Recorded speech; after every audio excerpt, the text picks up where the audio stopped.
In 1989, a struggling comedian named Jerry Seinfeld walked into a television studio with an idea that network executives called a show about nothing. NBC almost rejected it entirely. Yet this show would become the most talked about series in television history, making Seinfeld the highest paid TV actor ever. But here's what most people don't know: the show almost never happened, and the real secrets behind its success have stayed hidden for decades. What made Four Ordinary People so unforgettable that 76 million people tuned in for the finale? In 1989, Jerry Seinfeld was 35 years old and exhausted. He'd spent 15 years performing in small comedy clubs, telling jokes to half-empty rooms for $50 a night. Most comedians would have given up by then. But Jerry kept going. He had a different idea about what a TV show could be. He didn't want to tell big, dramatic stories. He wanted to show real life.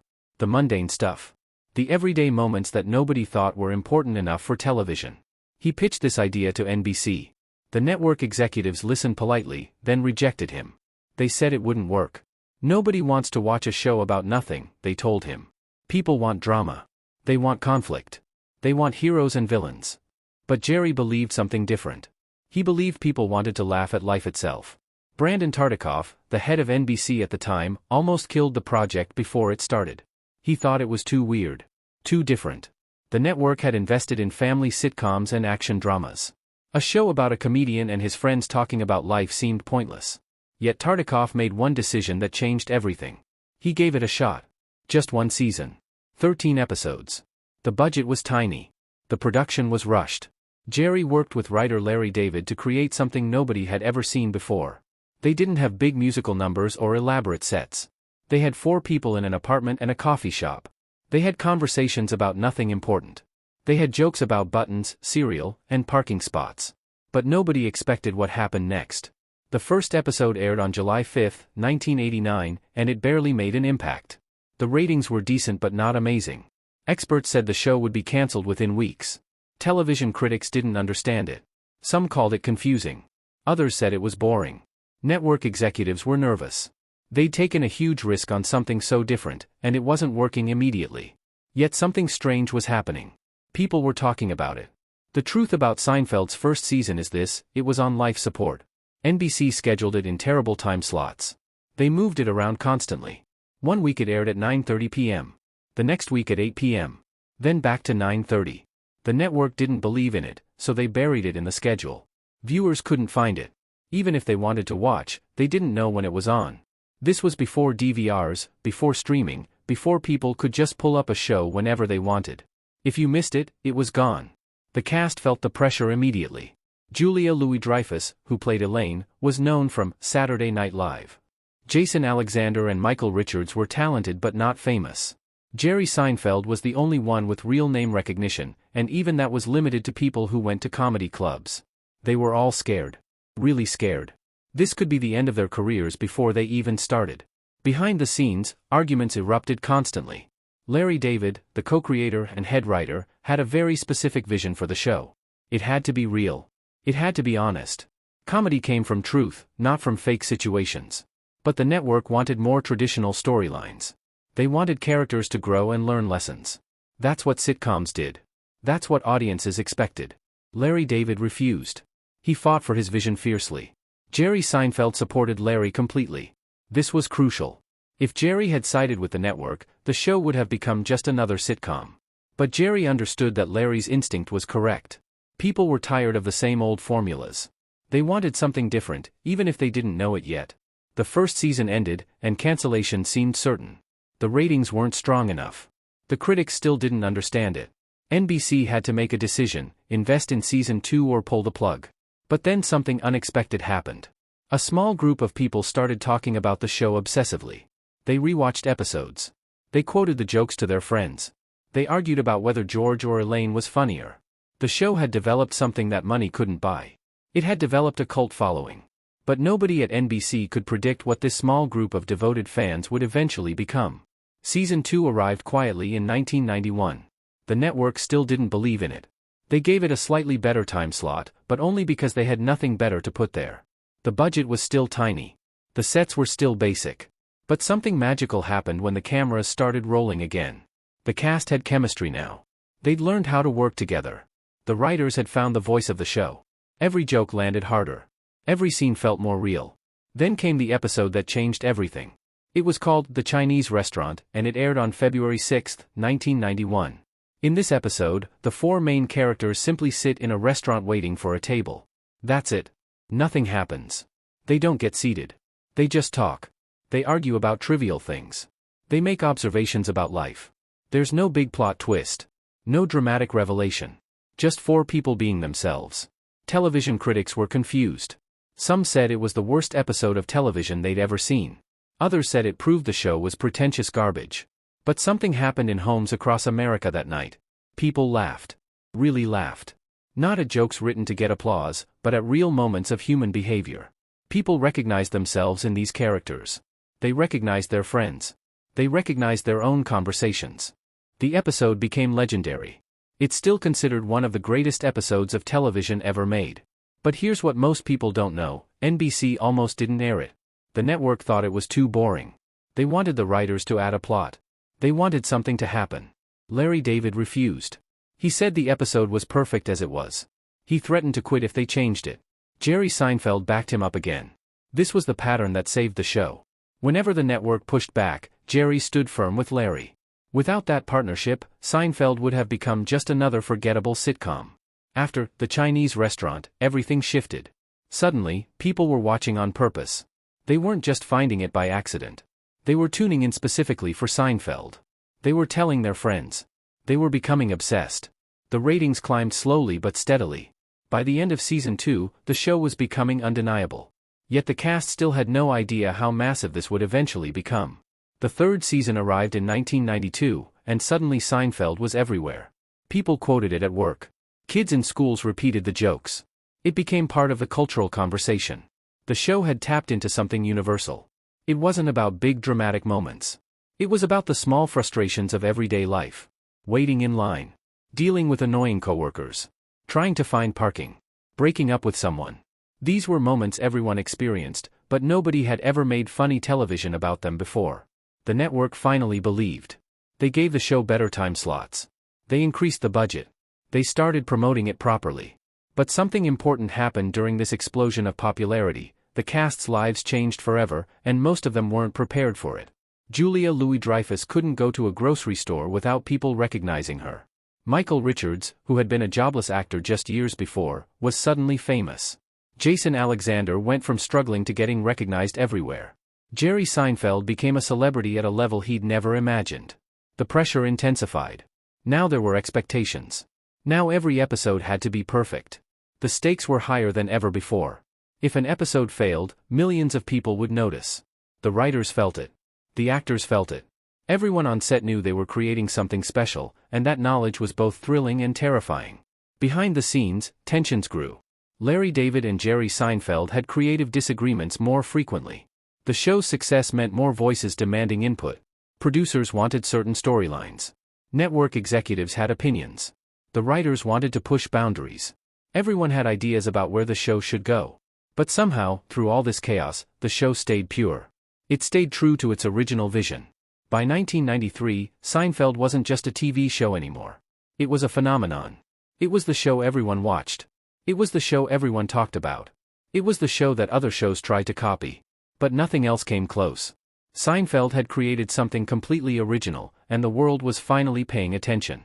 The cast members started negotiating for better salaries. They knew their value now. They knew millions of people depended on them to be funny every single week. But none of them realized just how valuable they would become.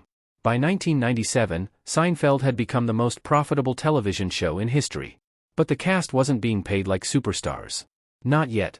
Jerry Seinfeld made around $100,000 per episode in the early years. That sounds like a lot, but it wasn't compared to what the show was generating for the network. NBC was making hundreds of millions of dollars while the actors who made it possible were earning a fraction of that.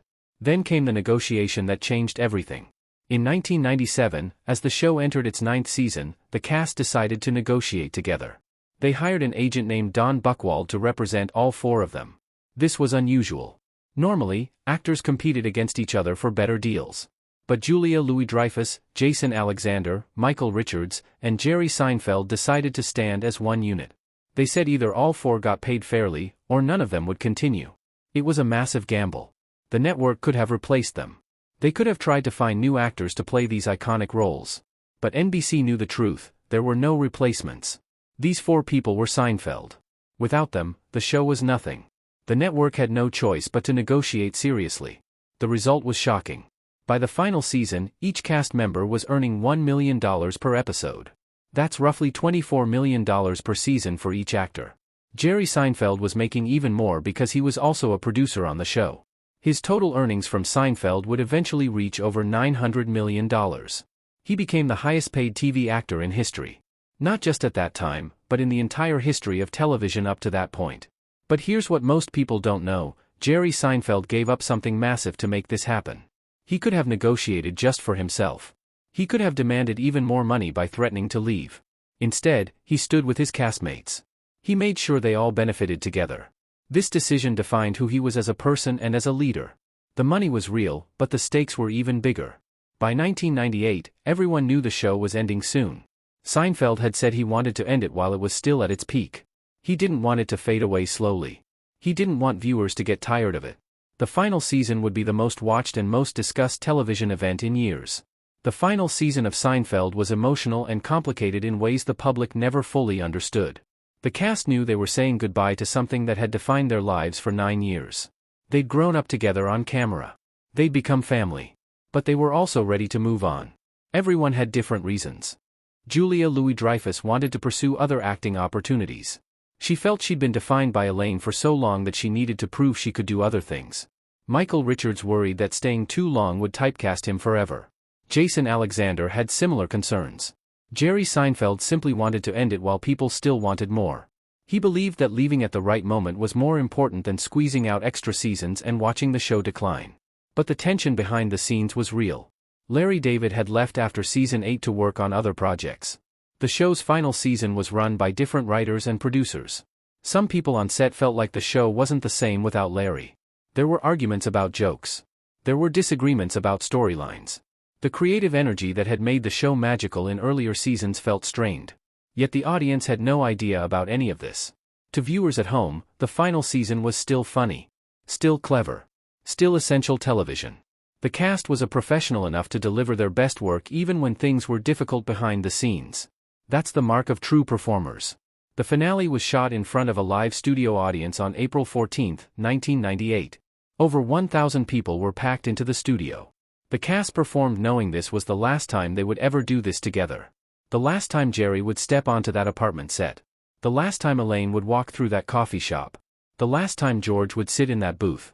The last time Kramer would burst through that door. After filming finished, the cast hugged. Many of them cried. It was the end of an era. But they had no idea how massive the finale would be. They had no idea that 76.3 million people would watch it.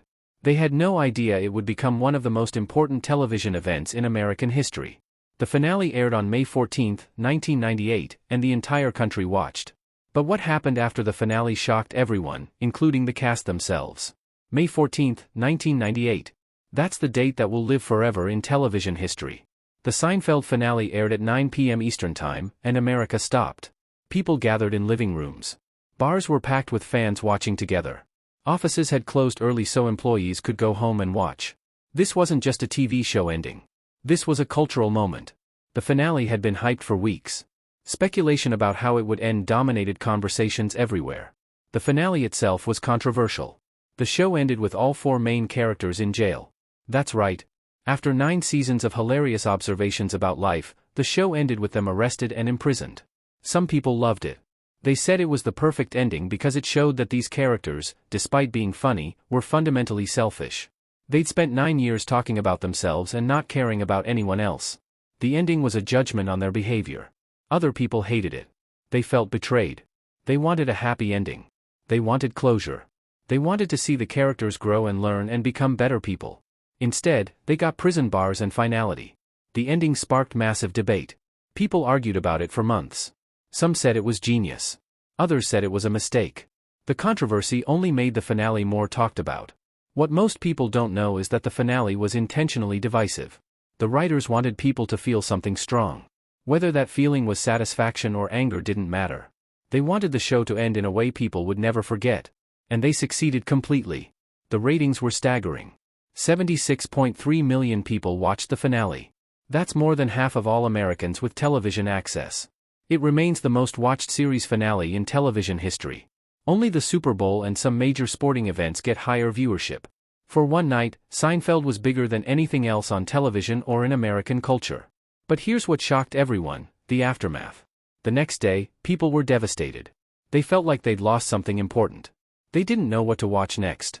They didn't know how to fill that space in their lives. Seinfeld had become such a constant part of American culture that suddenly not having new episodes felt wrong. The show had created something so powerful that its absence hurt.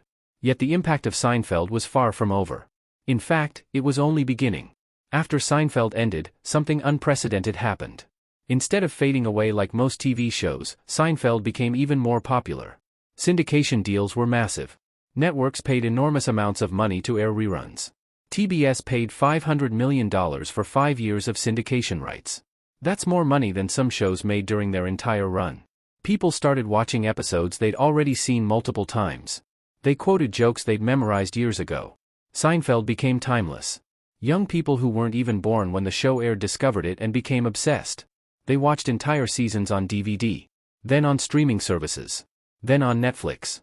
The show reached new generations, and each generation found it hilarious and relevant. A joke about waiting for a table in a Chinese restaurant wasn't just funny in 1991. It was still funny in 2005. Still funny in 2015. Still funny today. That's the mark of truly great comedy. Television changed because of Seinfeld. Before the show, sitcoms were structured around big problems and easy resolutions. An episode would have a conflict that got resolved by the end. Characters would learn lessons. But Seinfeld proved that audiences wanted something different. They wanted shows that reflected real life. They wanted comedy that came from observation, not from contrived situations. After Seinfeld, dozens of shows tried to copy this formula.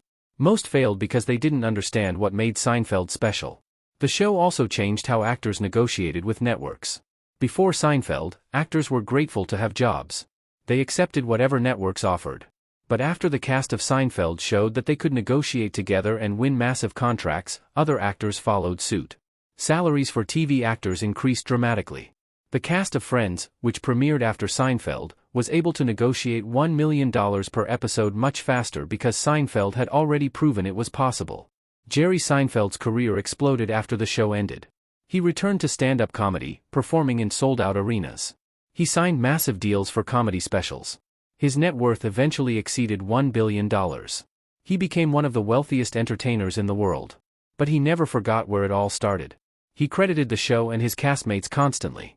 He talked about how grateful he was for the opportunity. Julia Louis-Dreyfus went on to star in The New Adventures of Old Christine and later Veep, where she won multiple Emmy Awards. Michael Richards struggled more, but he continued acting and performing.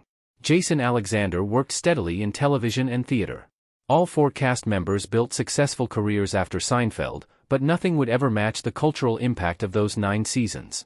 The show had changed their lives forever, and they knew it. But the real shock came years later when people realized something extraordinary about the show's legacy. Years after the finale, cultural critics and television historians started analyzing Seinfeld more carefully. They realized something shocking: the show had no real plot. No character development. No growth. No lessons learned. By every traditional measure of television storytelling, Seinfeld should have failed. It violated every rule. It broke every convention. Yet it became the most successful sitcom in history. This realization changed how people thought about television. It proved that audiences didn't need traditional narrative structures to stay engaged. They didn't need characters to grow and change. They didn't need problems solved by the end of each episode. What they really wanted was authenticity. They wanted to see themselves reflected on screen. They wanted to laugh at life itself, not at jokes that were designed to teach lessons. Before we continue, do you think you would have pitched a show about nothing to a major network? Let me know in the comments. Would you have believed in it like Jerry and Larry did, or would you have listened to the executives who said it would never work? The show also revealed a hidden truth about American culture in the 1990s. People were tired of manufactured happiness. They were tired of after-school special morality. They were tired of being told how to feel and what to think. Seinfeld gave them permission to just observe life and laugh at how absurd it all was. It was subversive in a way that nobody quite understood at the time.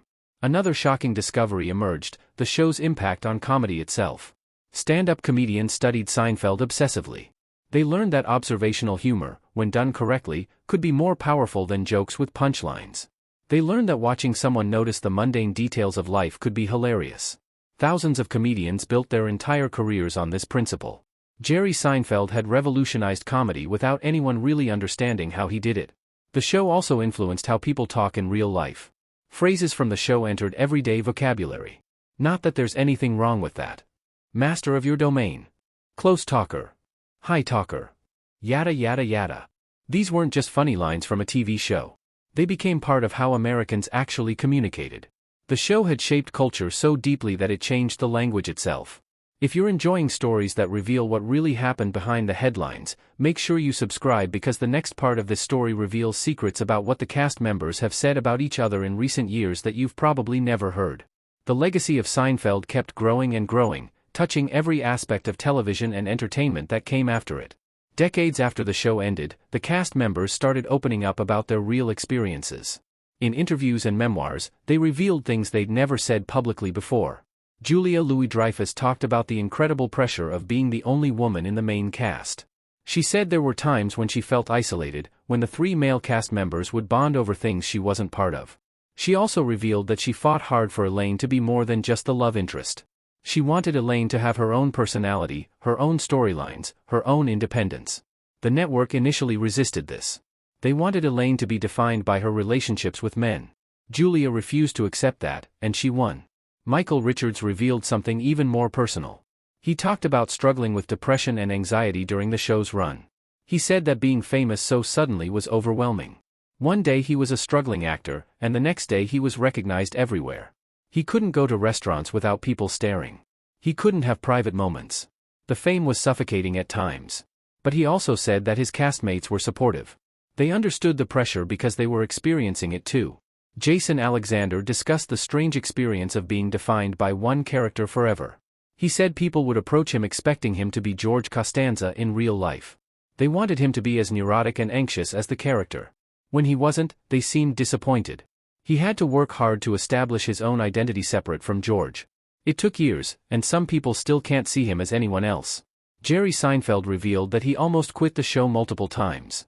The pressure was immense. The expectations grew with each season. He felt responsible for millions of people's entertainment. He worried constantly about whether the jokes were funny enough. He stressed about whether the show was still relevant. There were nights when he couldn't sleep because he was thinking about script problems. But he also said that the show gave him the greatest gift of his life, the ability to do what he loved and be celebrated for it. Many people watching have gone through moments where success brought unexpected pressure and anxiety. If you've ever felt overwhelmed by your own success or struggled with the weight of other people's expectations, you're not alone. That's a deeply human experience, and the cast of Seinfeld went through it on a massive scale. One revelation shocked fans more than anything else: the cast wasn't always close. They were professional colleagues who grew to care about each other, but there were definitely moments of tension. They didn't hang out constantly off set. They didn't go to parties together all the time. They were actors doing a job, an incredibly important job that they took seriously, but a job nonetheless. Yet despite these tensions and pressures, they created something magical. In 2021, more than 20 years after the finale, something extraordinary happened. Jerry Seinfeld announced that he was creating a new project called Seinfeld, The Comeback. It wasn't a reboot. It wasn't new episodes. Instead, it was a reunion special where the cast would sit down and talk about the show's history. The announcement sent shockwaves through the entertainment world. Fans wondered if this meant the cast was getting along again. Skeptics wondered if it was just a cash grab. But what happened when they all got together was genuinely moving. The cast hadn't been in a room together for years. When they saw each other, there were real hugs. Real emotions. They talked about their memories. They laughed about moments from filming. They discussed how the show had changed their lives. It became clear that despite the years apart and whatever tensions had existed, these four people had a bond that never really broke. They'd been through something extraordinary together, and that created a connection that time couldn't erase. During the reunion, they revealed more secrets. Michael Richards talked about his struggles with fame and how the other cast members helped him through difficult times. Julia Louis-Dreyfus discussed her fight to make Elaine a fully realized character. Jerry and Jason talked about their friendship and how they supported each other through the pressure. There were moments of genuine vulnerability. There were moments when they got emotional talking about how much the show meant to them. The reunion special became one of the most watched entertainment events in years. Millions of people tuned in. Many of them were people who'd grown up watching the show and hadn't thought about it in years. Seeing the cast together brought back all the emotions and memories. It reminded people why Seinfeld had been so important to them. What shocked everyone was how relevant the show still felt. The jokes about relationships and work and life hadn't aged. A joke about trying to park a car was just as funny in 2021 as it was in 1991. The show had achieved something almost impossible, true timelessness. The reunion also revealed that the cast members had followed each other's careers. They knew what everyone had been doing. They cared about each other's successes and struggles. In many ways, the bond forged on the set of Seinfeld never really went away. It had just been dormant, waiting for the right moment to resurface. But the most shocking revelation came when they talked about what made the show work. Near the end of the reunion special, Jerry Seinfeld said something that stunned everyone. He said that the show's success wasn't about the jokes or the writing or even the acting. It was about honesty. He explained that every scene, every joke, every moment was rooted in something real. They were all observing life and then translating those observations into comedy. The show worked because it was true. Larry David, who appeared in the reunion, talked about his creative philosophy. He said he would write scenes based on actual things that had happened to him or things he'd witnessed. A joke about waiting for a table in a restaurant came from real experiences of waiting. A conversation about shirt buttons came from genuine annoyance with buttons. The more specific and real the observation, the funnier it became. This principle had guided the show from the very beginning. Julia Louis-Dreyfus added something crucial. She said that the cast committed completely to the reality of the scenes. Even when they were doing something absurd, they played it straight. They didn't wink at the camera. They didn't let the audience know they were in on the joke. They treated every moment as if it was real life. This complete commitment to authenticity is what made the comedy land so powerfully. Michael Richards talked about how he found Kramer's character through observation. He watched people in real life. He noticed how they moved and talked and interacted. Then he created a character that felt like a real person, even if that person was exaggerated and theatrical. The genius was making the exaggeration feel real. Jason Alexander discussed how George Costanza was based on Larry David's real personality and behavior. George's neuroses and anxieties came from watching Larry interact with the world. By making the character based on a real person, they made him feel authentic even when he was doing ridiculous things. The show had succeeded because it was fundamentally honest. It didn't try to be clever for cleverness's sake. Every joke served the larger purpose of showing real human behavior. This is why the show has lasted so long. This is why new generations of viewers discover it and become obsessed. Truth never goes out of style. The reunion revealed another shocking detail. The cast wished they'd appreciated it more while it was happening. They said they were so caught up in the pressure and the work that they didn't always stop to recognize how special the moment was. If they could go back, they would tell their younger selves to enjoy it more, to appreciate the unique experience they were having. That regret was both sad and beautiful. It showed that even the most successful people sometimes miss what's happening right in front of them. Yet the story of Seinfeld still had more surprises to reveal. The financial impact of Seinfeld was staggering in ways that most people never fully understood. The show generated approximately $5 billion in revenue for NBC over its 9-year run. That includes advertising revenue, syndication deals, merchandise, and licensing. $5 billion. From a show about nothing. From a show that networks almost rejected. But the individual cast members' earnings tell an even more remarkable story. Jerry Seinfeld's total earnings from Seinfeld, including syndication royalties that he receives even today, exceed $1 billion. He continues to make money from the show decades after it ended. Every time someone watches a rerun, Jerry Seinfeld makes money. Every time the show is licensed to a streaming service, he gets paid. The show keeps giving him wealth year after year after year. Julia Louis-Dreyfus, Michael Richards, and Jason Alexander also receive ongoing payments from syndication, though not at Jerry's level since he was also a producer. But they're still making substantial income from the show. That means every cast member is still being rewarded for work they did in the 1990s. It's an extraordinary financial legacy. The show also changed how television economics worked. Networks realized that creating a hit show that could be syndicated for decades was more valuable than creating 10 mediocre shows. The model changed. Streaming services now calculate the long-term value of shows differently because of Seinfeld's success. The show literally rewrote the rules of television business. Merchandise sales were massive too. T-shirts with Seinfeld quotes sold millions of copies. Coffee mugs, posters, DVDs, and later Blu-rays generated hundreds of millions of dollars.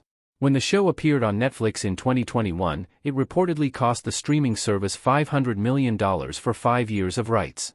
$500 million. For reruns of a show that originally aired decades ago.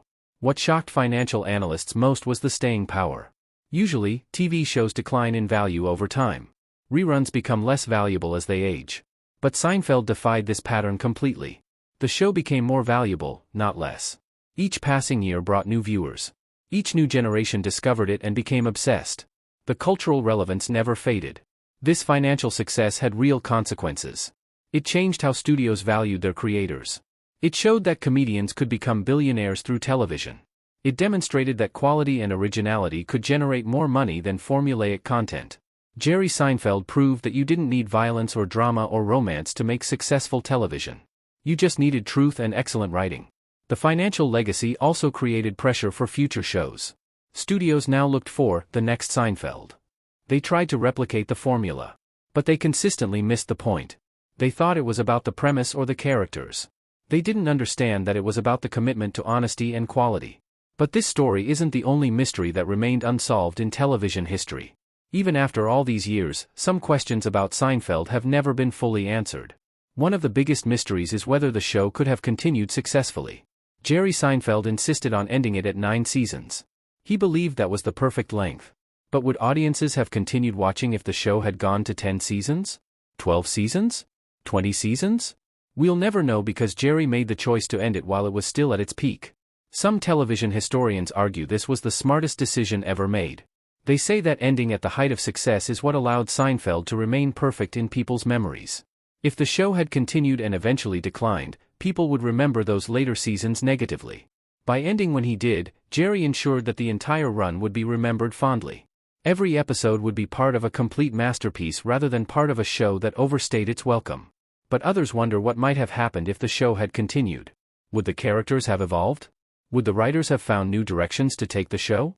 Would it have remained funny, or would it have become stale? This mystery will never be solved because Jerry made his choice and stuck with it. Another mystery involves the dynamic between Jerry and Larry David. Their creative partnership was crucial to the show's success, yet they had significant disagreements. Some sources suggest their relationship became strained by the later seasons. Yet they never publicly fought or blamed each other. They maintained professionalism and respect. What really happened between them remains largely private. They've never fully revealed the extent of their conflicts or how they resolved them. There's also the mystery of why certain episodes worked better than others. The show had its share of weaker episodes, but most were excellent. What was the difference between a great episode and a mediocre one? The writers had their formula, but sometimes the formula produced magic and sometimes it didn't. Even the cast and writers couldn't always explain why certain episodes resonated so powerfully with audiences. One particularly intriguing mystery involves the show's controversial finale. Was ending with the characters in jail the original plan, or did that idea come later? Did all the creative team agree with that ending, or were there significant disagreements? The writers have given different accounts over the years. The truth about how the finale came together has never been completely clear. There's also the question of whether the show addressed important social issues or deliberately avoided them. Some critics argue that Seinfeld was apolitical and shallow. Others defend it as brilliantly apolitical in a way that allowed people from different backgrounds to enjoy it together. This debate continues to this day, and neither side has fully convinced the other. The most haunting mystery might be this: what made these 4 specific people, in this specific place, at this specific time, able to create something so perfect? If even one element had been different, the show might have failed completely. If Jerry had given up earlier, if Larry had gone to a different network, if Julia had chosen a different role, if Michael or Jason had pursued other opportunities, Seinfeld might never have existed. The perfect storm of talent, timing, and circumstance might never be replicated. But this story isn't the only mystery that remained unsolved in television history. Today, in 2026, Seinfeld remains one of the most watched shows in the world. Streaming services report that new viewers discover it constantly. People in their 20s watch it for the first time and become obsessed. People in their 60s rewatch episodes they saw when they first aired. The show has transcended generational boundaries in a way that almost no other television show has achieved. It's not just nostalgia. New viewers who have no memory of the original run find it genuinely funny and relevant. The influence of Seinfeld on modern television is everywhere. Shows like The Office, Parks and Recreation, and Brooklyn Nine-Nine all owe something to Seinfeld's template of comedy based on observation and character interaction. Streaming services have created entire categories of comedies that follow the Seinfeld model. Comedians continue to study it. Film schools analyze it. Television historians consider it a watershed moment in the medium's evolution. Jerry Seinfeld himself has remained active and relevant. He continued performing stand-up comedy in sold-out arenas. He created the streaming series, Comedians in Cars Getting Coffee, which has been watched by millions. He's remained visible and engaged with comedy as an art form. He never rested on the laurels of Seinfeld's success. He kept working, kept creating, kept pushing himself. The cast members have all had long and successful careers since the show ended. Julia Louis-Dreyfus won multiple Emmy Awards for her work on Veep. Michael Richards continued acting and performing. Jason Alexander worked steadily in theater and television. They all built on the foundation that Seinfeld created for them. But nothing they did ever quite matched the cultural impact of those 9 seasons together. The show also changed how we think about comedy itself. Before Seinfeld, comedy was often about jokes with setups and punchlines. After Seinfeld, comedy became more about observation and character. Comedians realized that the funniest moments often come from noticing small details about human behavior. This shift has defined comedy for the past 30 years. The financial legacy continues as well. The cast members still receive payments from syndication and licensing deals. The show continues to generate hundreds of millions of dollars in revenue every year. A show that premiered in 1989 is still making money in 2026. That's an almost unheard of achievement in entertainment. Most shows fade away. Seinfeld keeps growing. The cultural legacy might be even more important than the financial one. Seinfeld changed what people expected from television. It proved that you didn't need dramatic storylines or character growth or lesson learning to create great television. You just needed honest observation, excellent writing, and committed performances. This lesson has echoed through every creative medium since. The show also created a shared language for Americans. Phrases from Seinfeld are used in everyday conversation. References to the show appear in movies, television, podcasts, and social media constantly. The show is woven into the fabric of American culture in a way that few television shows ever achieve. What's most remarkable is how the show has aged. Most television shows from the 1990s feel dated. The fashion looks weird. The technology is obsolete. The cultural references are obscure. But Seinfeld doesn't feel old. The jokes are still funny. The observations are still accurate. The characters are still relatable. The show has achieved a kind of timelessness that almost no other TV show has managed. Looking back at this journey, what strikes you most? Was it Jerry's refusal to compromise his vision? Was it the cast's decision to negotiate together? Was it Larry David's insistence on honesty in every scene? Or was it simply the perfect storm of talent and timing that can never be replicated? But this story isn't the only mystery that remained unsolved in television history. The next story on this channel reveals something even more surprising about another iconic show that almost never happened at all. Make sure you subscribe so you don't miss it, because what you're about to learn will change how you think about your favorite shows forever.